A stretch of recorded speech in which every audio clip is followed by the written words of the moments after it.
അതെ, ഇന്ന് ഞങ്ങളൊരു പോർക്കും കായും കറി വയ്ക്കാമെന്ന് വിചാരിച്ചു. അപ്പോൾ ഞാൻ പോർക്കിൽ കഴുകി വാരി മഞ്ഞൾപ്പൊടി ഇട്ടു, ഉപ്പും മല്ലിപ്പൊടി മുളക് പൊടിയും 1.5 ടീസ്പൂൺ വെച്ച് ഒന്ന് വറുത്തിട്ടിടണേ ഇതിലേക്ക്. അത് കഴിഞ്ഞിട്ട് ഇഞ്ചി ചതച്ചതും കൂടി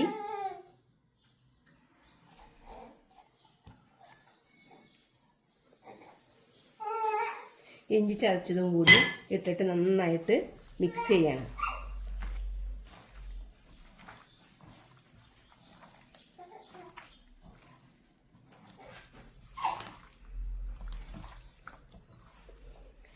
ഇനി ഇത് ഒരു അരമണിക്കൂർ റെസ്റ്റ് ചെയ്യാൻ വയ്ക്കും. സിമ്പിളാണ് കേട്ടോ, അധികം മസാലയൊന്നും ഇല്ലാണ്ട് സിമ്പിളായിട്ടുള്ളൊരു കറിയാണ്. ഇങ്ങനെ വെച്ചതിന് ശേഷമാണ് ഇനി അരമണിക്കൂർ കഴിഞ്ഞിട്ട് കറി ഉണ്ടാക്കാം. ഓക്കെ, അപ്പോൾ കാണാം കേട്ടോ. കായ അരിഞ്ഞ് വെള്ളത്തിലിടാണ്. നമ്മൾ കുക്കറിലൊന്നല്ല വെക്കുന്നത്, വെറുതെ ഓപ്പണായിട്ട് ചട്ടിയിലിട്ടാണ് വേവിക്കുന്നത്. നമ്മുടെ നാട്ടിലെ പോർക്കാണെങ്കിലാണ് നമുക്ക് ചിലപ്പോൾ കുക്കറിൽ വെക്കേണ്ട വരിക. അപ്പോൾ ശരി, ജസ്റ്റ് പോർക്ക് 3/4 ഭാഗം വേവായിട്ടുണ്ട്. ഞാനപ്പോൾ കായ ഇടാണ് കേട്ടോ.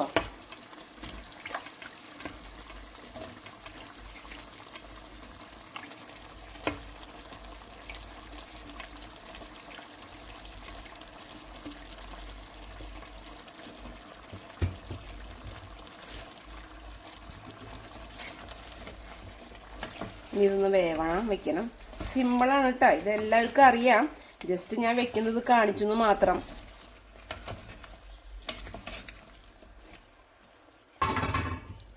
ഇനി ഒന്ന് വേവട്ടെ.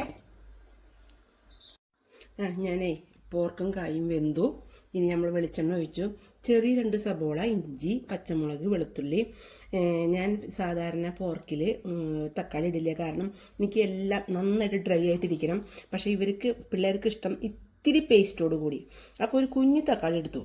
ഇത് മൊത്തം വഴറ്റി പൊടികൾ ഇട്ടിട്ട് ശരിയാക്കാൻ പോവാണേ.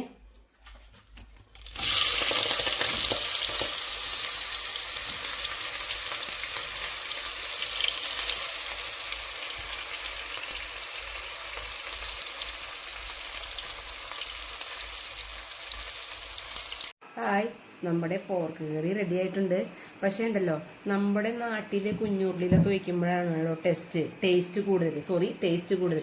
പക്ഷേ ഉണ്ടല്ലോ, ഇവിടെ നോൺ സ്റ്റിക്ക് ചട്ടികളായതുകൊണ്ടേ എല്ലാം ഇതിലാകുമ്പോൾ നമുക്കത് കാണാനും അറിയില്ല, നമുക്ക് പിന്നെ അത്രയ്ക്കും ഭംഗി തോന്നിക്കില്ല. അതാണ് ഒരു ഇത്. എല്ലാം ഇങ്ങനെ ചട്ടികളാണ് ഇവിടെ ഉള്ളത്.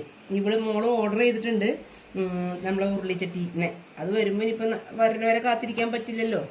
അപ്പോൾ ഇത് റെഡിയായി. ഓക്കെ, പക്ഷേ ഒരു കാര്യം, ലൈക്കും കമൻറ്റും തരൂ. Okay, by.